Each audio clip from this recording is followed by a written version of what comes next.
Boa tarde, crianças. Tem que ser.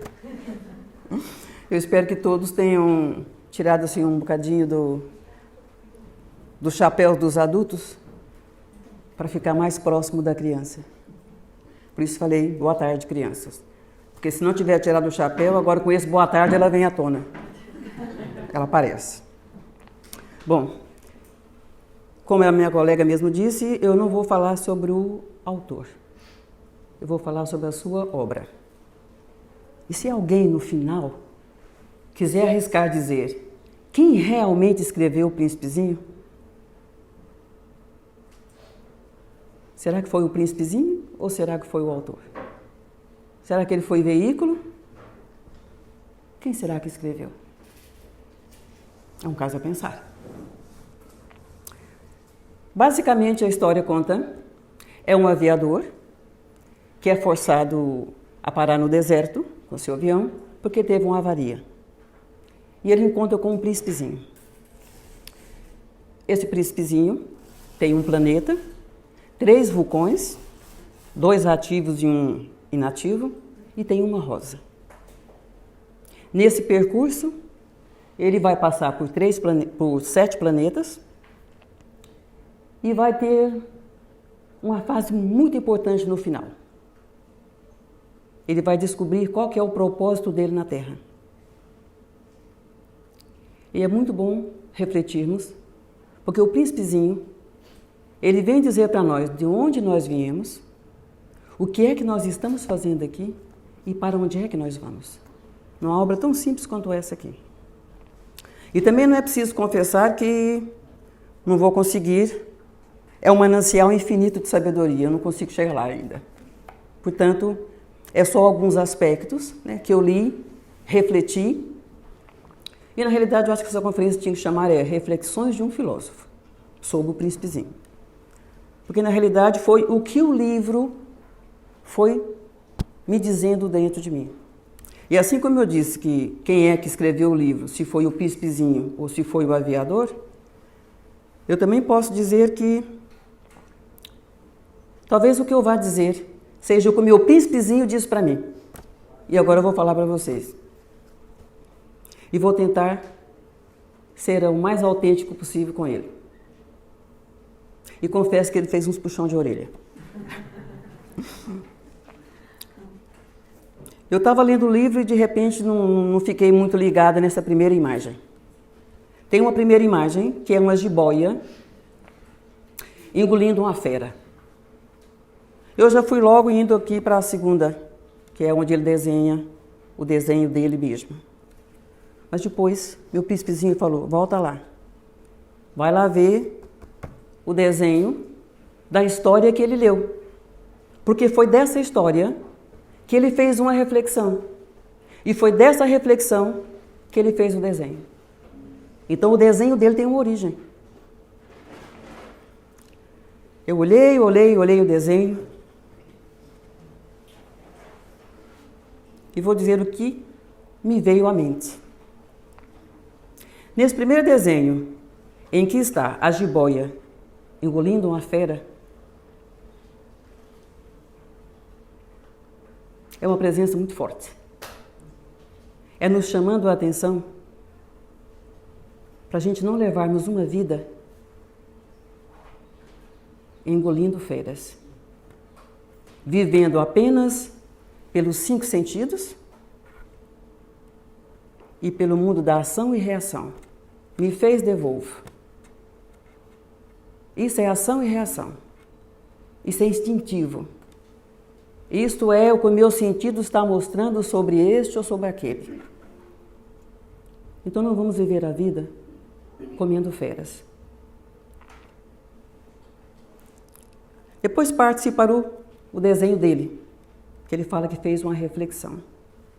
E é interessante, porque esse desenho que ele faz tem tudo a ver com o final do livro. Tudo a ver com o final do livro. O primeiro desenho que ele faz, ele desenha uma jiboia fechada. E mostra para os adultos. Os adultos falam que é um chapéu. Aí ele faz uma outra jiboia, aberta. Porque ele dizia, não é um chapéu. É uma jiboia com um elefante dentro. Então ele desenha a jiboia aberta. E lá está o elefante. Se isto é uma reflexão da história que ele leu, que o livro chama Histórias Vividas, ele está dizendo para nós o seguinte: nós podemos mudar a nossa história. Nós podemos deixar de viver um mundo de ação e reação, a partir dos instintos, a partir apenas dos 5 sentidos, e viver uma história diferente, contada por esse elefante que está dentro da jiboia. A jiboia sou eu? Não se identifique com a jiboia, se identifique com o elefante. Porque elefante é símbolo de sabedoria. Se nós lermos o livro com muita atenção, vamos ver que quando ele fala que a jiboia estava engolindo a fera lá anteriormente, ele não fala qual fera que é. É como se ele dissesse para os adultos, não se identifique com as feras. Você não é uma fera. Você não é os seus instintos. Você não é os seus impulsos. Olha para o seu elefante que está aí dentro. Aí nós podemos falar, ai, mas o elefante é grande, é pesado. Sim, o elefante é grande e é pesado. Por quê? Porque o caminho da sabedoria é longo, é muito longo. Então, a meu ver, ou a forma como o meu príncipezinho me mostrou, Selma, o caminho da sabedoria é grande, é muito longo. Por isso coloquei. Por isso o príncipezinho dele colocou lá um elefante lá dentro. Não se identifique com a jiboia. Escreva uma outra história, a partir disso que você está a ver agora. E ele fala que ao longo da vida ele foi sempre mostrando esse desenho para as pessoas crescidas, e as pessoas crescidas sempre diziam o mesmo. É um chapéu. E esse desenho acompanhou-o. E ele percebeu que não adiantava muito ficar dizendo para eles o que tinha ali dentro, porque as pessoas crescidas queriam viver o mundo das feras. Palavras fúteis, fruto do pensamento fútil,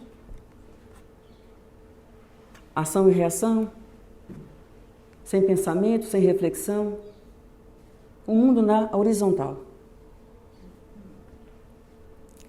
E fechando essa parte, concluindo, essa do desenho, penso que ele tenha deixado uma lição bem vincada. O mundo dos adultos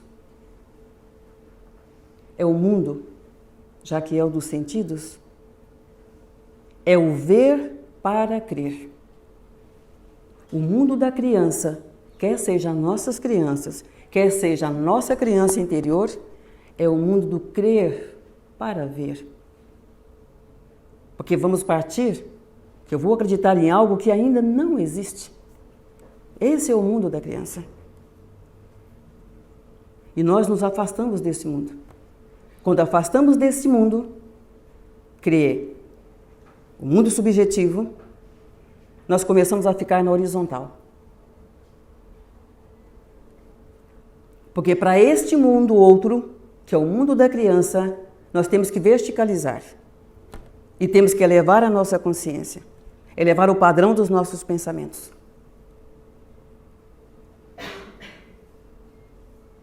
O mundo horizontal é o mundo da repetição. O mundo vertical é o mundo da criação. Imaginação. Imaginar é criar, é transformar, é realizar. Nós podemos olhar para o nosso mundo e falar, vai demorar muito a fazer mudanças. Está muito difícil. Quando nós começamos a pensar assim, já estamos na horizontal. E não fazemos mudança por aí. Então é escolher qual mundo que nós queremos. O ver para crer ou o crer para ver? Ele está dizendo o que é para fazer. Porque um é para fora, o outro é dentro e fora. Aí construímos.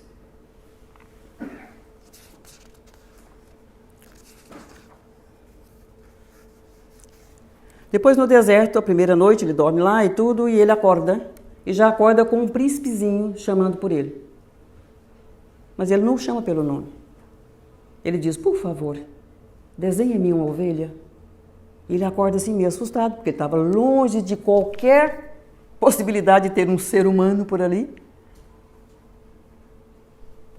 E o príncipezinho insiste, por favor, desenhe-me uma ovelha. Mas ele se lembrou de que quando era pequeno, que ele fez aquele desenho, os adultos desencorajaram ele.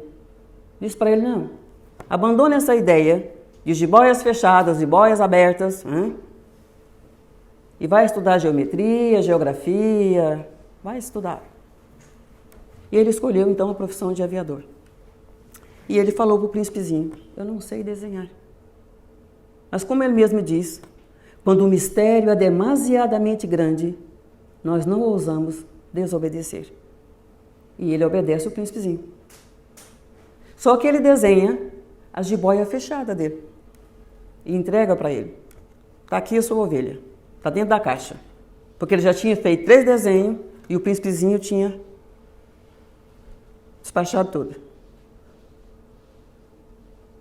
Quando ele faz o desenho dele e entrega para ele, ele fala, eu não quero uma jiboia com elefante dentro. Eu quero ovelha. Ele faz as 3 ovelhas, o príncipezinho diz que não, uma estava doente, a outra estava velha, ele vai, não, essas não servem. Ele pega e faz a caixa e fala para ele, olha, a sua ovelha está aí dentro. E ele fica todo iluminado de alegria. Era exatamente isso que eu queria. A ovelha dentro da caixa. Pensei. Falei, mas o que será que quer dizer isto? Pois li mais uns capítulos à frente e percebi que a ovelha estava sempre entre os dois. Ele está sempre dizendo, e graças à ovelha eu descobri um segredo do príncipezinho. Mais uma vez, graças à ovelha, eu descobri o segundo segredo do príncipezinho. A ovelha sempre estava ali. E se os nossos pensamentos fossem ovelhas?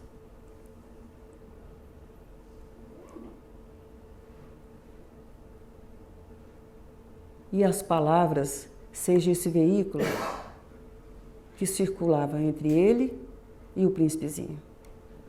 E se os nossos pensamentos forem ovelhas? Que está dentro da caixa mental, que está simbolizado por essa ovelha.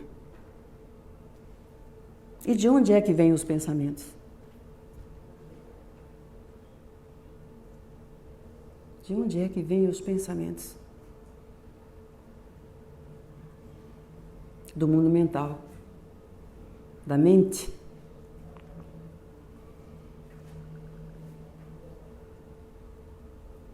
E se calhar, nessa mente que ninguém nunca viu, alguém já viu a mente? Ninguém nunca viu a mente.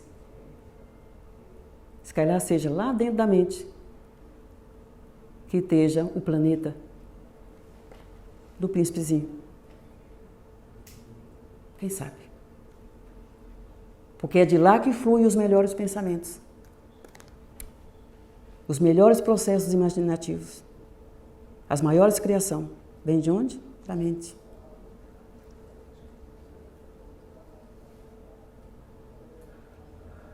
Então, que tipo de ovelhas eu estou criando? Que tipo de pensamento? Porque as nossas palavras são vestes do pensamento. Então, a ovelha simboliza o pensamento. Ela está vestida pelo pensamento. E talvez seja por isso que ela sempre estava intermediando entre um e o outro. Foi através da palavra que eles se conheceram. E a preocupação dele era, o que a ovelha come? A ovelha come erva? Come arbustos? Do que é que nós estamos alimentando a nossa mente? Para que saia daí este símbolo tão bonito da ovelha. pureza, limpidez, suavidade, leveza. Quando as nossas conversas estão sendo fluídas e que realmente a nossa ovelha está ali limpa, pura, todos os dois saem alimentados, é ou não é? Hoje eu tive uma conversa com um amigo que me encheu o coração. Aí eu estava tão aflita, saí tão leve, porque houve o quê? Um diálogo. E houve ali uma ovelha, um pensamento limpo, puro, que é assim os pensamentos e as conversas das crianças, até nós contaminá-las, né? Mas vamos pular essa parte. Mas também ele fala que é um perigo da ovelha comer a rosa. Dependendo do pensamento que se tem e do que se fala para o outro, podemos matar a rosa do outro. Podemos queimar a rosa do outro. E o que o outro fala também pode queimar a minha rosa. Então, quando ele fala dessa questão da ovelha, a ovelha come arbustos? Então ela come rosas. E já ficou preocupado. Mas o aviador não estava muito preocupado com isso, não. Ele achou que não tinha importância nenhuma. Ele falou, mas como é que não tem importância? Imagina uma única rosa. E se de repente, de manhã, uma ovelhinha, sem querer, resolve comer a rosa. Isso faz muito vínculo com o processo que ele faz mais à frente, em que ele fala para o aviador. É uma questão de disciplina, levantar de manhã, fazer a higiene física e cuidar do planeta. Qual planeta? Mental. Porque daqui vai fluir meus pensamentos, as minhas palavras. E a minha ovelha vai estar ali comunicando. Se eu não tomo conta disto, se eu não presto atenção, se eu não limpo o meu planeta, como ele fez, ele limpou os 3 vulcões. Ele limpou os 2 ativos e o inativo. E é muito bonitinho quando ele fala, eu vou limpar o inativo, que está aparentemente inativo, que nunca se sabe. E não acontece assim conosco? A gente está muito bem, de repente, vem ali uma energia do instinto e a gente acaba... Meu Deus, não era isso que eu queria dizer. Penso que quando ele limpou o planeta dele, ele deixou isso escrito no livro, era levanta de manhã, faz a sua higiene e limpa seus 3 vulcões. Mente, suas emoções e seus instintos. Educa-os. Para que tudo que fluir do seu planeta, seu asteroide, o B612, que é onde mora a sua criança, saia com a mesma pureza de uma ovelha. Porque isso que ele enviou para a sua caixa mental é o melhor que ele tinha no seu planeta. Ele está sempre dizendo, meu planeta é muito pequenino, meu planeta é muito pequeno, não cabe essas coisas grandes. O que ele quer dizer com isso? Não cabe os exageros, não cabe leituras que não me traz proveito nenhum, que muitas vezes até anima mais os meus instintos. Não cabe nada que seja supérfluo.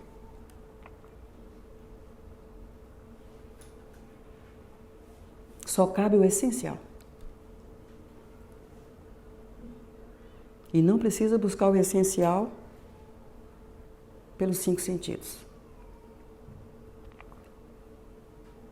Então é levantar de manhã e cuidar do planeta. É o conselho que ele dá para os adultos. Eu cuido do meu planeta. Por favor, levanta de manhã e cuidem do vosso planeta. E se nós quisermos ainda florear mais um bocado e buscar fundamentos até bíblicos, tem uma frase que eu li que eu achei muito linda.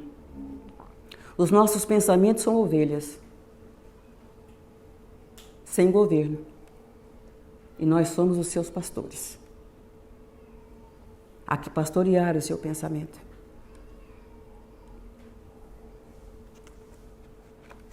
conduzi-lo para a fonte de sabedoria, para esse mundo que a gente estava dizendo, mais elevado.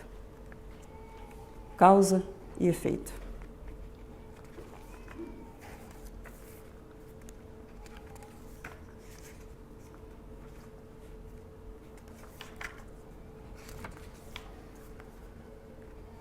Depois ainda graça à ovelha. Não, primeiro, desculpem.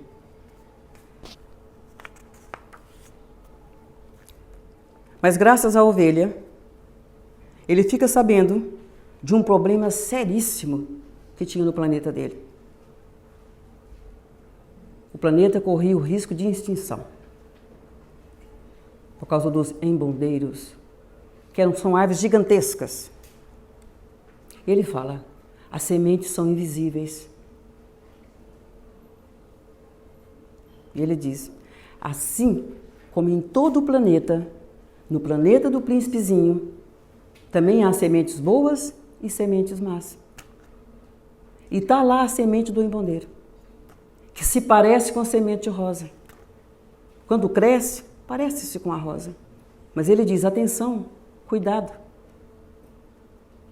Porque essas sementes são pequeninas, mas quando ela começar a crescer, que você começar a perceber que não é semente de rosa, arranque-as.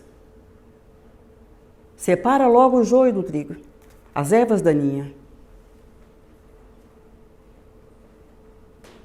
Porque se você não fizer isso, sabe o que é que você está adubando? O egoísmo. Todas as ervas daninhas que estão no nosso coração são filhas do egoísmo. Todas, sem exceção. Tudo aquilo que faz mal ao ser humano, tudo aquilo que impede o ser humano de avançar, de crescer, de ser melhor, são filhos do egoísmo.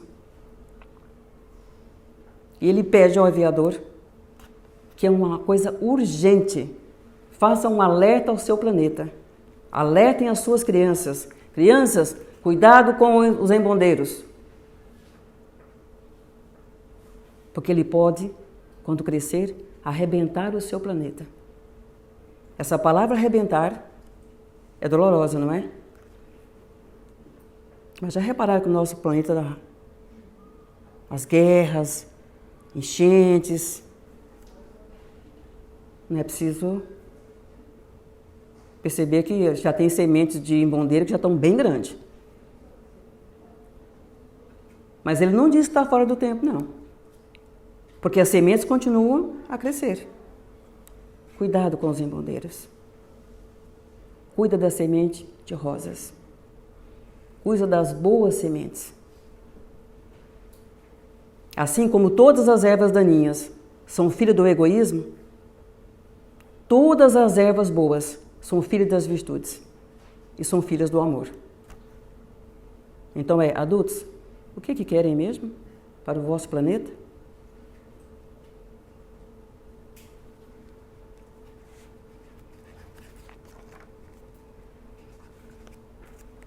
Tem uma parte também que ele fala muito do pôr do sol, que eu gostava muito de ver o pôr do sol.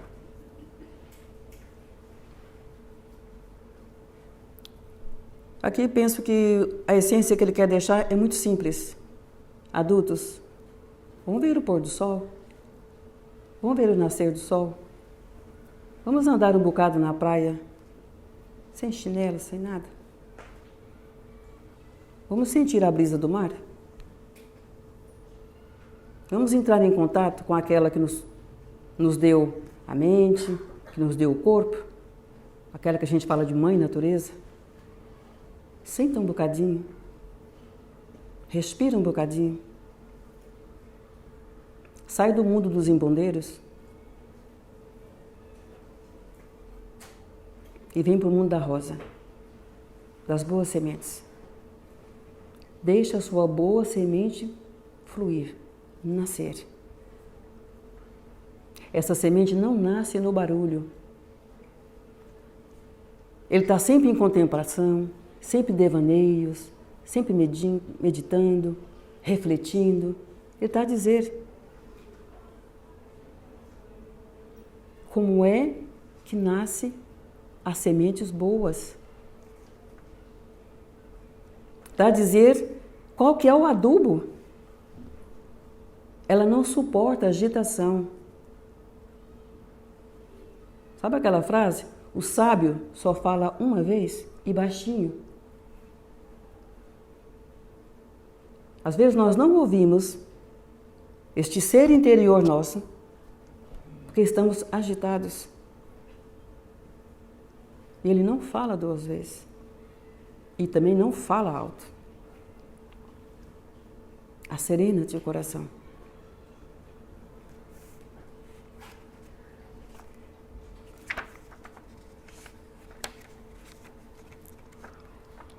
Já que falamos de egoísmo, ele fala-nos para ter atenção. Ele conta a experiência dele com a sua rosa. O porquê que ele saiu do planeta dele e resolveu seguir outra aventura, outros caminhos, porque ele teve uma decepção amorosa. Ele faz um alerta aqui no livro. Ele teve uma decepção amorosa com a sua rosa. Deixou a sua rosa. Mas ele fala que ele viu o nascimento dessa rosa. E que antes dela chegar no seu planeta, essa semente veio, ele não sabe de onde. E que essa semente chegou e germinou no seu planeta.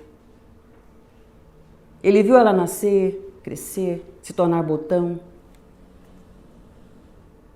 E esperou pacientemente ela se preparar na sua câmara verde. Será que câmara verde é essa? Que espaço sagrado é esse? Que ela se demorou tanto a se pentear, a se maquiar. Coração.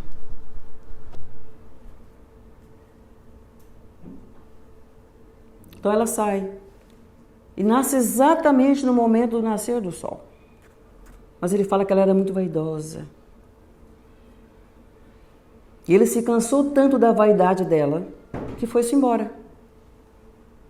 Desistiu, foi-se embora. Ela chorou, ele se despediu e foi buscar conhecimentos, outras funções. Mas aí, graças à ovelha, ele fala para o aviador: eu não deveria ter vindo embora. Eu não deveria ter deixado ela sozinha. Eu não deveria ter dado tanto valor às suas palavras. Eu poderia ter prestado mais atenção às suas ações. Ela perfumava o meu planeta. E nós podemos pensar, espera lá, fica um bocado estranho. Eu tenho que prestar atenção mais nos atos do que nas palavras. Mas aqui ele deixa aqui uma lição assim, bem sutil. Adultos, prestem atenção no ponto que nos une, não naquilo que nos separa. Ela perfumava o planeta, dava alegria para ele. Mas ele se pegou no quê? Na vaidade dela e foi-se embora. Se apegou no ponto que separa. E nesse momento, quem é que estava a liderar?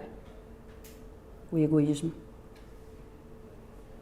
O egoísmo é o fruto de toda separatividade. Adultos, atenção ao ponto que nos une. Porque ele não ignora que ela tem defeitos. Ele só lamenta ele ser imaturo. Eu não sabia amar. Prestei mais atenção do ponto que nos separava. E me esqueci do ponto que nos unia. Ela perfumava a minha vida e me dava muita alegria.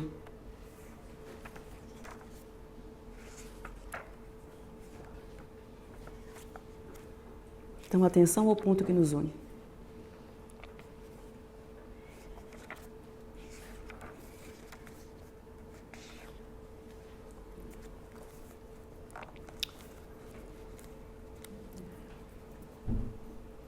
Depois que ele separa dela, e que faz esse desabafo, ele continua contando a sua história. Ele começa a passear pelos planetas. Pode viajar pelos planetas. Como eu disse no princípio, 7 planetas. Mas é muito interessante. Segundo eu pude perceber, ou segundo o meu príncipezinho me diz, aqui ele mostra que em cada planeta tem uma pessoa só morando no planeta. Só uma pessoa. Ou uma personalidade.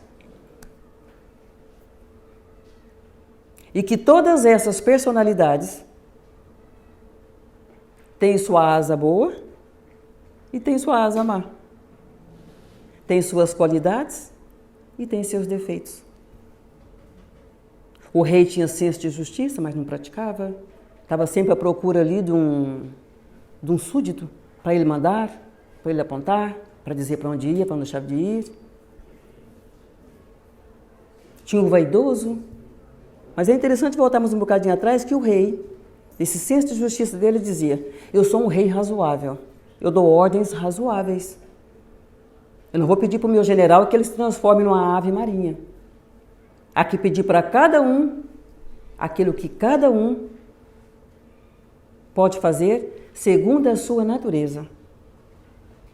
Mesmo ele tendo aquele ar autoritário, estava lá no fundo dele a justiça, brilhando para sair. Depois ele vai para o outro planeta, o planeta do vaidoso, todo cheio de plumas e paetês, né, como diz. Também uma figura muito interessante. Porque as pessoas vaidosas, o que elas querem? O príncipezinho diz, ele queria aplauso. Quer ser amado a qualquer preço. Mas por detrás dessa vaidade, há dentro dele as sementes do valor. Que a vaidade é o contrário do valor. Eu quero ser amado a qualquer preço. Me aplaudam. Eu sou o máximo, eu sou lindo, eu sou o melhor. Mas ele tem sementes riquíssimas dentro dele. Valor, dignidade, apreço. Que estava tudo lá. Mas o que estava mais à frente? A vaidade. Mas a outra semente estava lá. Pois ele sai desse planeta e vai para um outro planeta,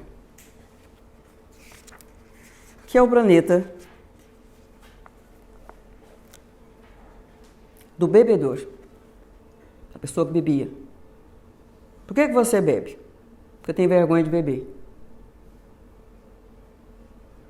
Mas eu acredito que no bebedor está todos os planetas. E agora eu vou dizer por quê. Penso isto. Depois ele vai para outro planeta.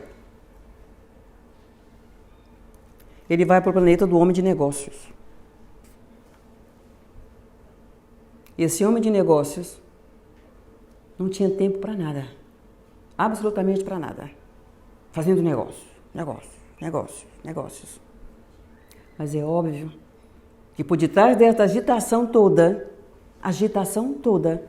havia ali sementes de virtudes em que ele ignorava, simplesmente pelo ato de querer fazer coisas, negociar coisas, comprar coisas.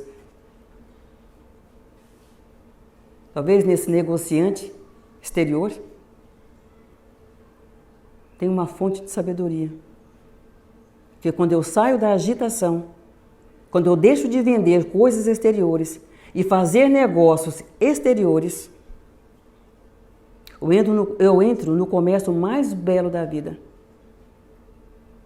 Eu considero esse comércio o comércio santo, divino, sublime. Que não é um negócio, é um comércio sagrado.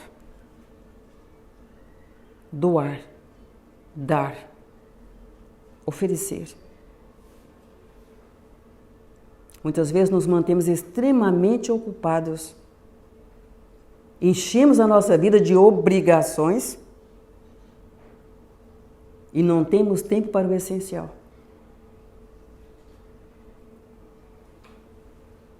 E o essencial está na nossa riqueza. E ficamos aqui fora fazendo milhares de coisas. Enchemos a nossa agenda. Uma vez tivemos uma aula com o professor José Carlos, o diretor da nossa escola. Ele diz, é muito bom ter uma agenda para se organizar, para se orientar. Os pitagóricos faziam isso disciplina-se, mas deixa um espaço para o universo atuar. Eu nunca me esqueci disso.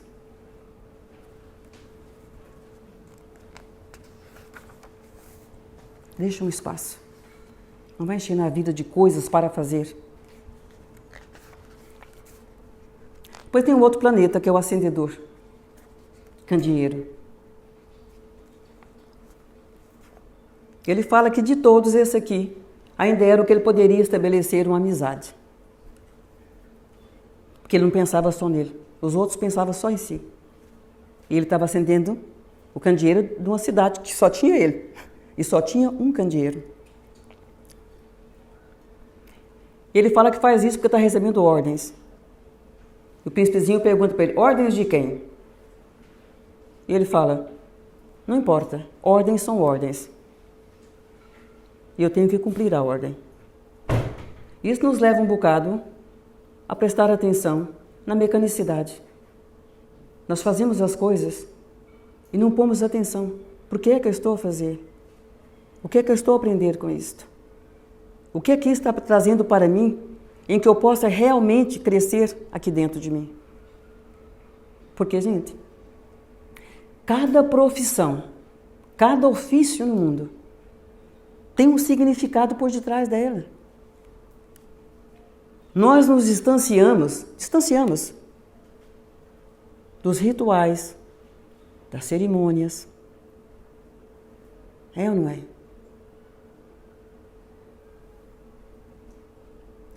Distanciamos do mistério das coisas.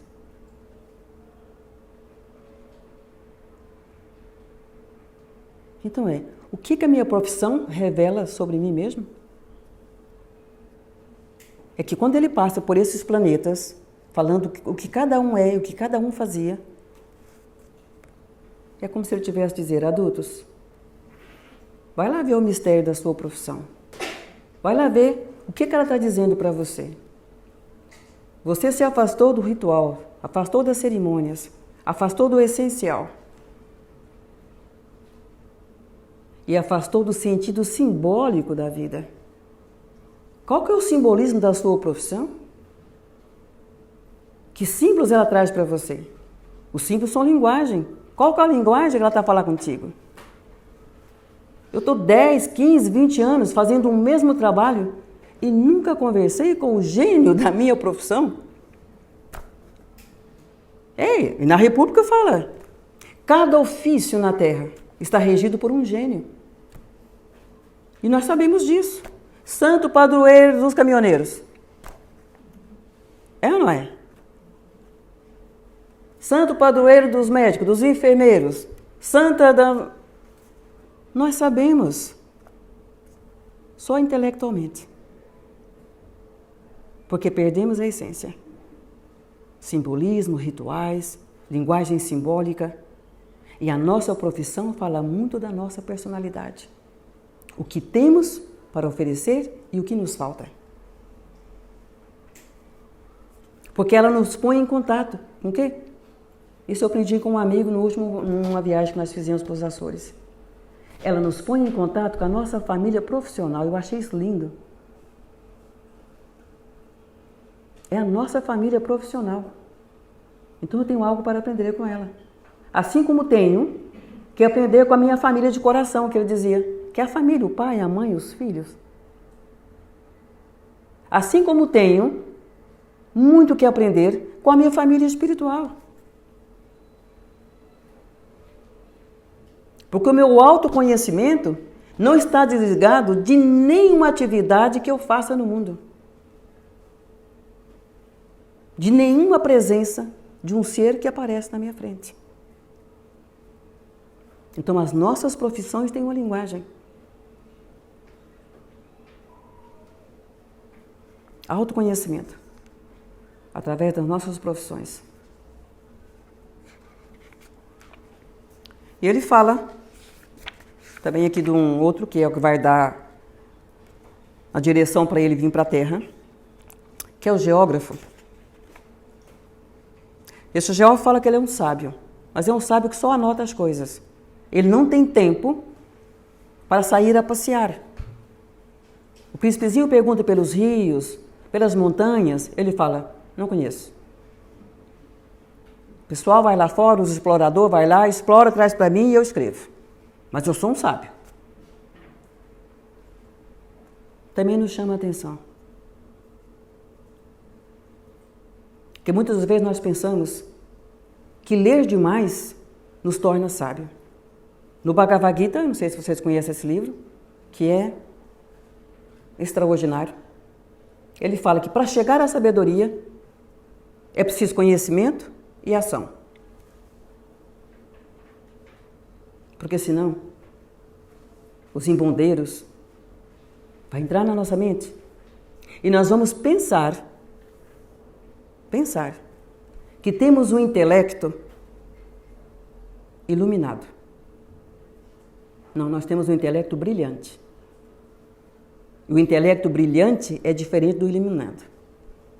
O brilhante faz até amizade lá com o vaidoso, se quiser. Porque parece ser, mas não é. Então é preferível, como dizia o fundador da Nova Acrópole, ler algumas coisas e aprofundar-se nela. Porque aquilo que eu leio e não faz mudança em mim, não foi essencial. Eu vou dizer agora por que eu acho que o bebedor, na sua embriaguez, concentra todas essas personalidades.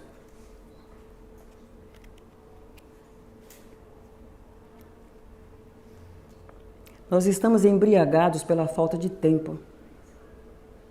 Porque o bebedor, ele tinha várias garrafas.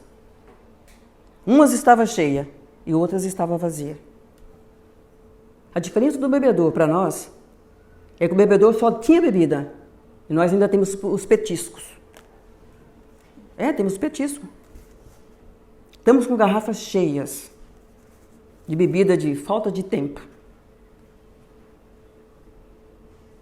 E nos convencemos que não temos tempo. Talvez seja o que o príncipezinho disse. Será que não é falta de disciplina, de organização, de ordem? É embriaguez. Quantas vezes nós falamos por dia e nós ouvimos alguém falar, não tenho tempo, não tenho tempo, tenho que fazer as coisas às pressas porque eu não tenho tempo. Isso é uma embriaguez. Isso é uma auto-hipnose. Não tenho tempo, não tenho tempo, não tenho tempo. E o que acontece com a pessoa que está hipnotizada? Ela faz exatamente aquilo que hipnotizou. Não tenho tempo.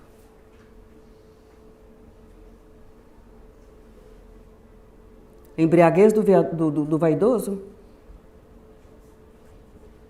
Nós não olhamos mais o que está na moda que parece conosco. Como dizia um colega meu que faz desenho de moda. Ele dizia, Selminha, quando eu faço desenho para o lançamento de uma estação, a moda é para as pessoas escolher aquilo que combina com ela. A moda não é para ser usada. É para escolher aquilo que se parece comigo, que tem a ver com a minha natureza, com a minha forma de pensar, com o meu estilo. Mas as pessoas usam tudo que está na moda, porque está na moda. O laranja não combina com você, mas está na moda. Você já tem uma idade um bocadinho puxada, essa roupinha mais curta ou essa coisa, mas está na moda. Ah, você não viu o artista tal que tem 50 e tal anos, não estava usando? Está na moda. Isso é embriaguez. Você perder a identidade. Simplesmente não estou sendo fiel a mim mesmo. Isso é uma embriaguez ao contrário. Isso é o egoísmo colocando as suas normas, dizendo como é que você tem que se vestir. Você não vai se vestir como você gosta, como você quer. Eu vou injetar no mercado coisa muito linda, e vou te convencer a usar. É os embondeiros, que já ficou sofisticado. A gente vai falar, mas o que tem o egoísmo a ver com as lojas cheias de roupas e tudo, bonitas e tal? Bem, pode ser que o egoísmo não tenha muito a ver, se você não pensar. Mas se pensar, vai ver que tem. Sabe por quê? Porque você não compra, eles vendem para você. Por quê? Porque o ser humano que vai ali comprar, ele não vê um ser humano, ele vê um consumista. A vendedora não vai colocar em você aquilo que combina em você. Ela está vendendo. Você não vai comprar, ela vai te vender. Que nome que dá para isso? E nós não somos inocentes por isso. Eu tenho que regressar às minhas raízes, à minha origem. Por isso ele falava, cuidado com os embondeiros. Muito cuidado. Então nós vivemos embriagados. Às vezes nós vemos a embriaguez apenas com aquele que bebe álcool. Que vê a vida duas vezes, né, como diz o geógrafo. Um bebedor não serve para isso porque ele vai ver duas montanhas. Né? Se calhar, pelo menos, ele está melhorzinho um bocadinho. Porque ele vê duas montanhas. Uma ele já sabe que não é verdadeira. Né? E a outra ele já sabe que é a verdadeira. E nós, muitas das vezes, com essa outro tipo de embriaguez, batemos o pé que não tenho embriaguez. Eu sei exatamente o que eu quero quando eu vou numa loja. Eu só compro aquilo que eu quero. Será? O meu tempo, quem manda no meu tempo sou eu. Jura? É que os embondeiros já enfiou na nossa vida. E ele chama atenção para isso.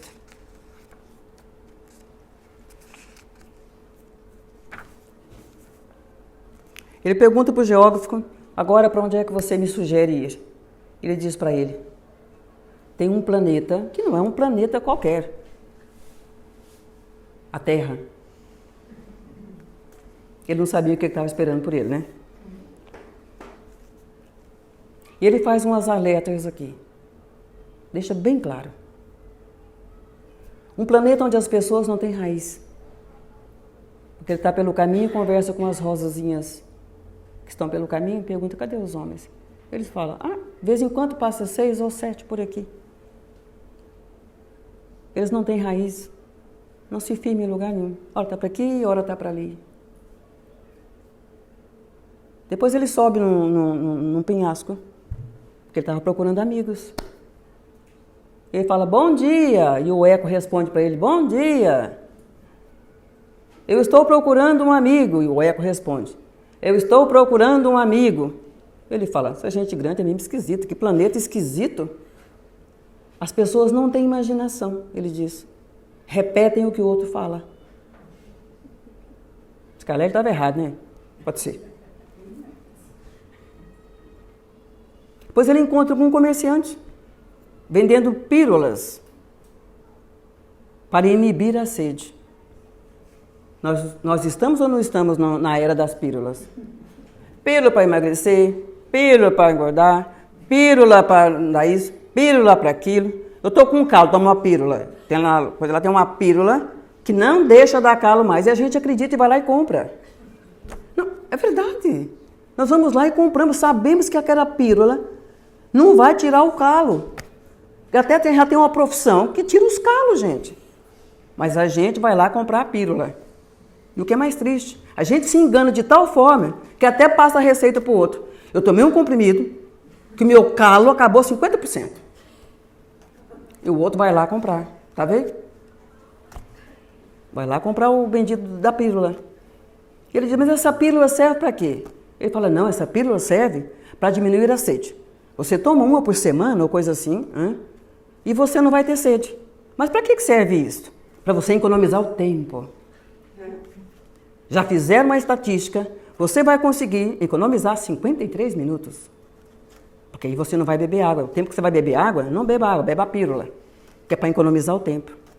E ele sabiamente diz, se eu tivesse 53 minutos, eu ia lentamente para uma fonte.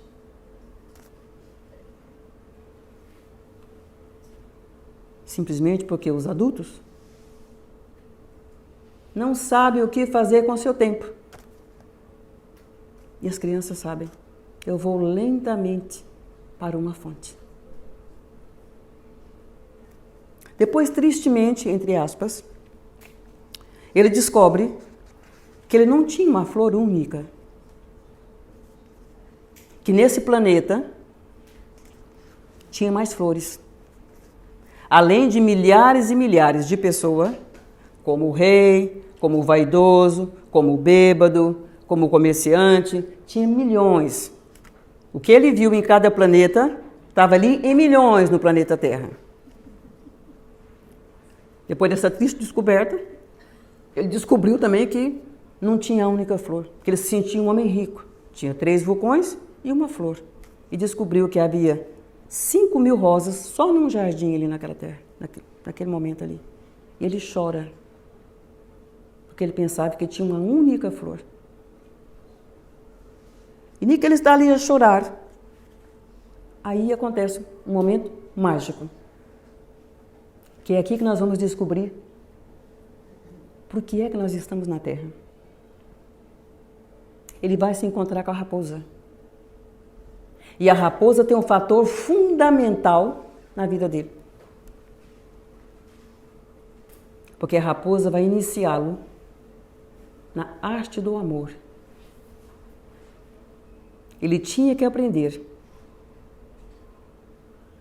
receber os conhecimentos do que é amar e do que é cativar o outro. Porque sem amar e sem cativar o outro, sem ter esse conhecimento, ele não poderia voltar para o seu planeta e para a sua rosa. Ele tinha que ser iniciado aqui. Porque senão ele não voltava de onde ele veio.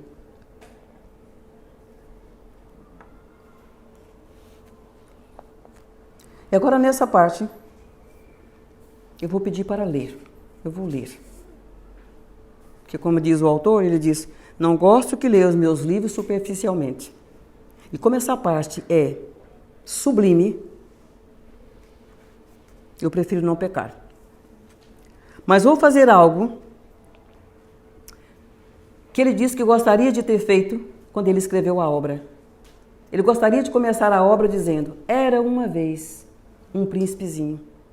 Mas ele não podia fazer isso. Por causa dos adultos. Mas ele queria começar assim, porque ele achava que era muito mais autêntico. Mas só as pessoas, como ele, príncipezinho, compreendem a profundidade disso. Se nós observarmos bem a palavra era uma vez, é uma flecha direta para o mundo da imaginação. Já repararam? Prestem bem atenção. Era uma vez. Vai direto ao mundo da imaginação, não é horizontal. É.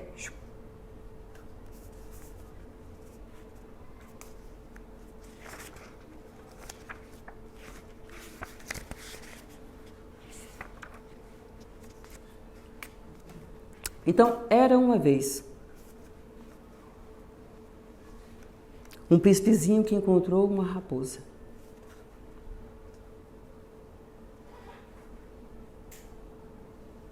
Bom dia, disse a raposa. Bom dia, respondeu delicadamente o príncipezinho, que se voltou, mas não viu ninguém. Estou aqui, disse a voz, sobre a macieira. Quem és tu? Perguntou o príncipezinho. És bem linda. Sou uma raposa.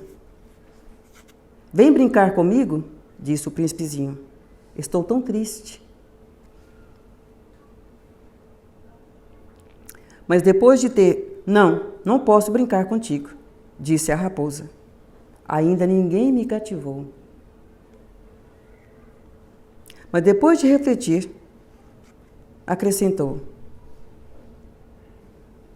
O que quer dizer cativar? O príncipezinho.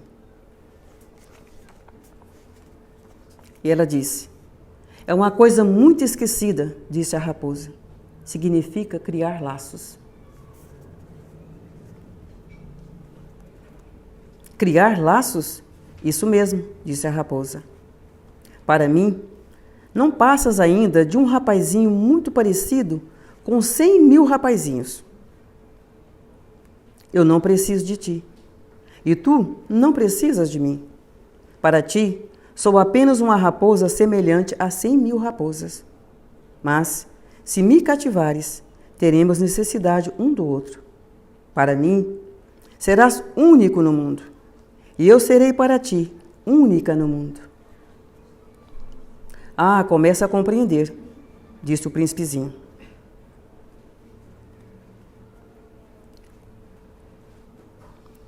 Se me cativares, disse a raposa, a minha vida ficará como que iluminada pelo sol. Conhecerei o ruído dos seus passos, e será diferente de todos os outros passos. Os outros passos fazem-me meter debaixo da terra. Os teus passos chamar-me-ão para fora da toca, como uma música. Eu não me alimento de pão. Olha, disse ela, vês ali os campos de trigo? O trigo para mim é inútil. Os campos de trigo não me dizem nada. E isso é muito triste. Mas tu tens cabelos cor de ouro. Então, será maravilhoso quando me tiveres cativado. O trigo que é dourado fazer-me-á lembrar de ti, e amarei o som do vento no trigo. Por favor, cativa-me. E o príncipezinho responde, gostava de o fazer, respondeu o príncipezinho, mas não tenho muito tempo. Tenho amigos para descobrir e muita coisa para conhecer. E a raposa responde, só se conhece as coisas que se cativam, disse a raposa. Os homens já não têm tempo para conhecer o que quer que seja. Compram coisas feitas dos comerciantes. Mas como não existem comerciantes de amigo, os homens já não têm amigos. Se queres ter um amigo, cativa-me. O que é preciso fazer? Disse o príncipezinho. É necessário ser paciente, respondeu a raposa. Senta-te aqui primeiro, um pouco longe de mim, assim na relva. Eu olhar-te-ei pelo canto do olho, e tu não dirás nada. A linguagem é fonte de mal-entendidos. Mas dia após dia poderás sentar-te um pouco mais perto. No dia seguinte, o príncipezinho voltou. Era preferível teres voltado à mesma hora, disse a raposa. Se viesses, por exemplo, às 4 da tarde, a partir das 3, começarei a sentir-me feliz. Quanto mais a hora avançar, mais me sentirei feliz. Chegada às 4 horas, já estarei agitada, inquieta, e descobriria o preço da felicidade. Mas se vieres a qualquer hora, ficarei sem saber a que horas hei de vestir o meu coração. Os rituais são necessários. O que é um ritual? Disse o príncipezinho. É também qualquer coisa demasiado esquecida, disse a raposa. Aquilo que faz com que um dia seja diferente do outro dia, uma hora das outras horas.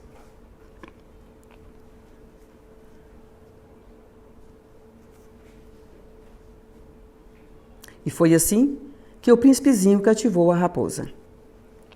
E quando chegou a hora da partida, disse a raposa, vou chorar. A culpa é sua, disse o príncipezinho. Eu não queria que te acontecesse nada de mal, mas quisestes que eu te cativasse. É certo, disse a raposa. Mas vai chorar, disse o príncipezinho.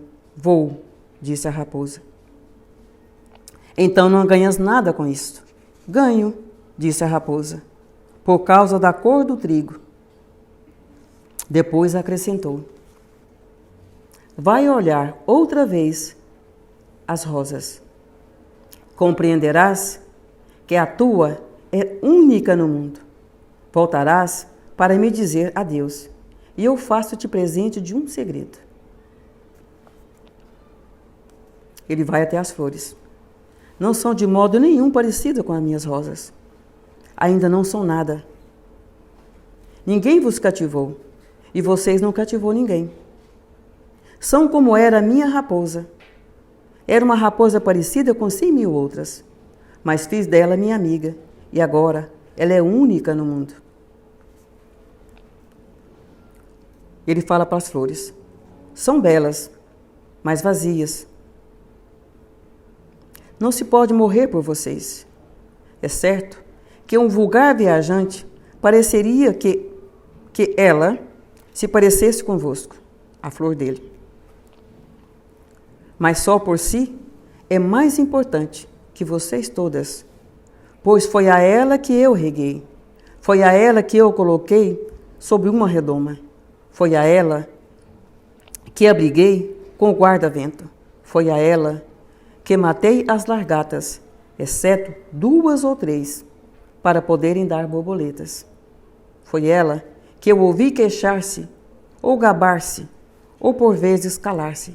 Ela é a minha rosa. Voltou para junto da raposa. Adeus, disse a raposa. Eis o meu segredo. É muito simples, a raposa disse a ele. Só se pode ver bem com o coração. O essencial é invisível aos olhos. O essencial é invisível aos olhos, repetiu o príncipezinho, de modo a poder recordar-se. É o tempo que perdeste com a sua rosa, que tornou a sua rosa tão importante. E aqui ele prepara para partir. Ele desencarna. Mas antes de desencarnar, ele faz um processo de transmissão para o aviador.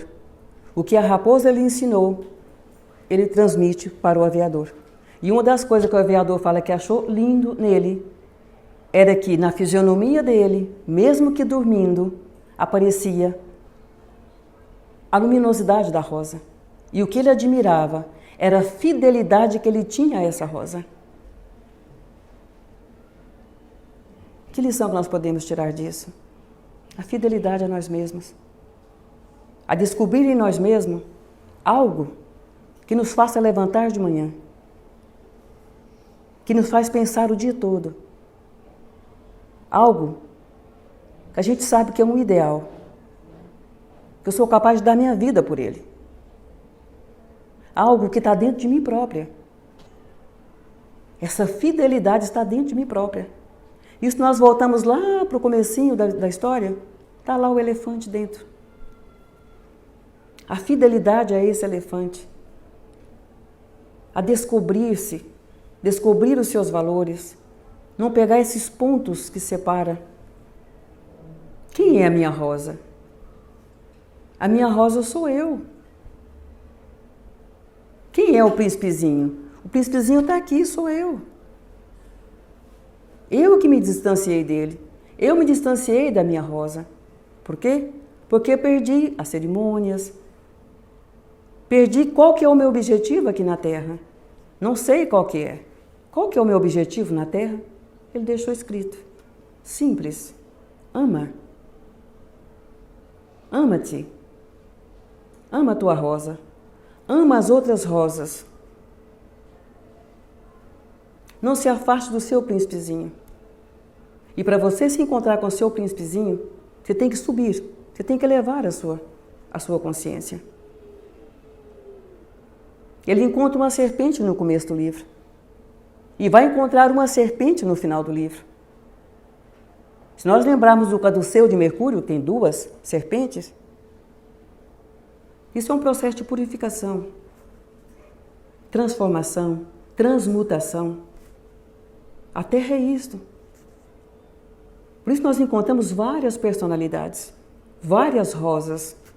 Porque na realidade, as rosas estão por detrás da personalidade.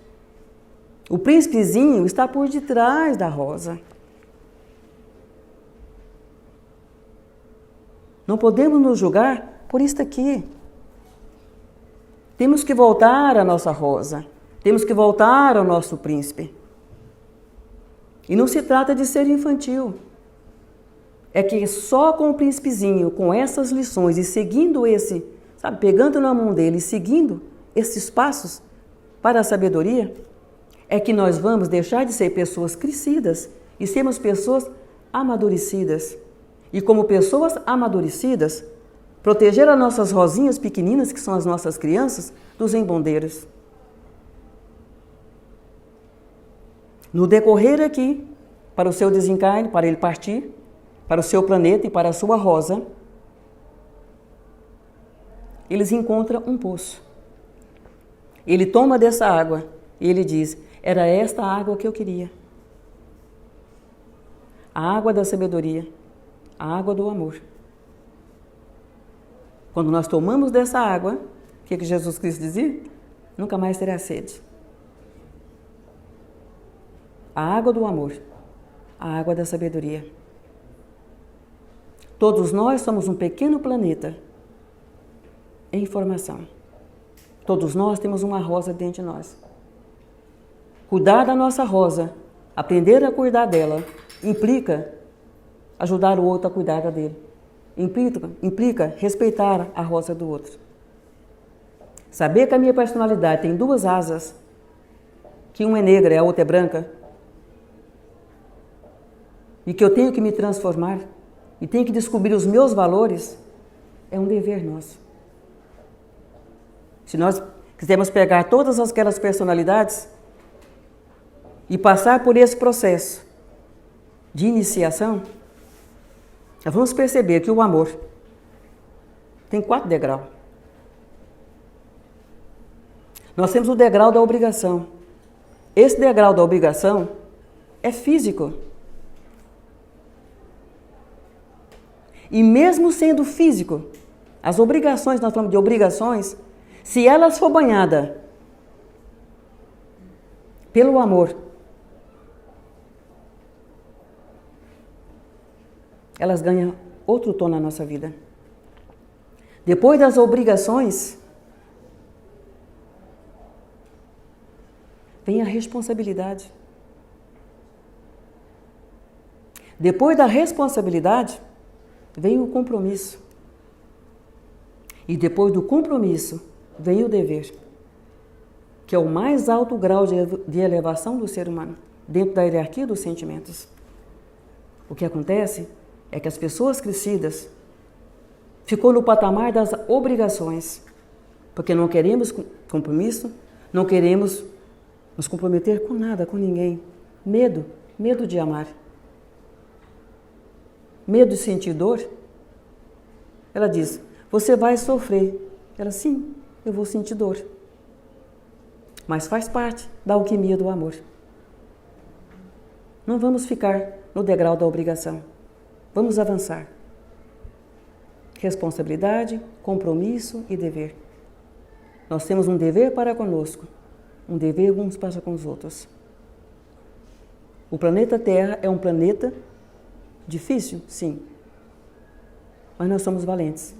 Dentro de cada ser há a semente da valentia. Vamos atender o chamado do nosso príncipezinho. E como eu disse, nós temos um planeta, nós somos um planeta. Nós temos uma caixa. Dentro dessa caixa tem ovelhas. Essas ovelhas são os nossos pensamentos. Os nossos pensamentos vêm do planeta mente. Na nossa mente mora o príncipezinho, com seu planeta minúsculo, que só cabe o essencial.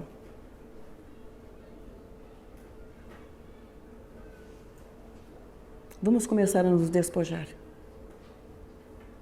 Porque talvez o que nós não estamos conseguindo ouvir o nosso príncipezinho é o excesso de coisas que está entre nós e ele. Porque ele só quer o essencial. Mais nada. Muito obrigada, meus amores.